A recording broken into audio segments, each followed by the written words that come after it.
Hi friends, ಇದು ನಮ್ಮನೆ ಎಲೆ ಬಳ್ಳಿ ವಿಳ್ಯದೆಲೆ. ನಾವು ಹಾಕಿ ಒಂದು 4 ಇಯರ್ಸ್ ಆಯಿತು. ನಮ್ಮ ಮನೇಲಿ ಯಾವುದೇ ಪೂಜೆ ಏನೇ ಪ್ರೋಗ್ರಾಮ್ ಇದ್ದರೂ ಇದೇ ಎಲೆ ನಮಗೆ ಸಾಕಾಗುತ್ತೆ. ತಿಂಗಳಿಗೆ ಒಂದು 200-300 ಎಲೆ ಸಿಗುತ್ತೆ ನಮಗೆ. ಪೂಜೆಗೆಲ್ಲ ಮಸ್ತಾಗುತ್ತೆ ಫ್ರೆಂಡ್ಸ್.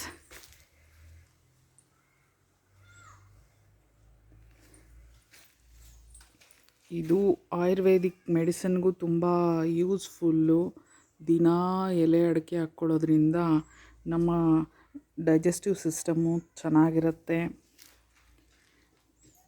ಆಮೇಲೆ ಯಾವುದ್ಯಾವುದೋ ಮೌತ್ ಫ್ರೆಶ್ನರ್ಸು ಏನೇನೋ ಯೂಸ್ ಮಾಡ್ತಾರೆ. ಅದೆಲ್ಲದರ ಬದಲು ಇದನ್ನು ನ್ಯಾಚುರಲ್ಲು ಯೂಸ್ ಮಾಡಿದ್ರೆ ಡೈಜೆಸ್ಟಿವ್ ಸಿಸ್ಟಮು ಚೆನ್ನಾಗಿರುತ್ತೆ. ಆಮೇಲೆ ನಮ್ಮ ರೈತರಿಗೂ ಪ್ರೋತ್ಸಾಹ ಕೊಟ್ಟಂಗಾಗುತ್ತೆ ಫ್ರೆಂಡ್ಸ್.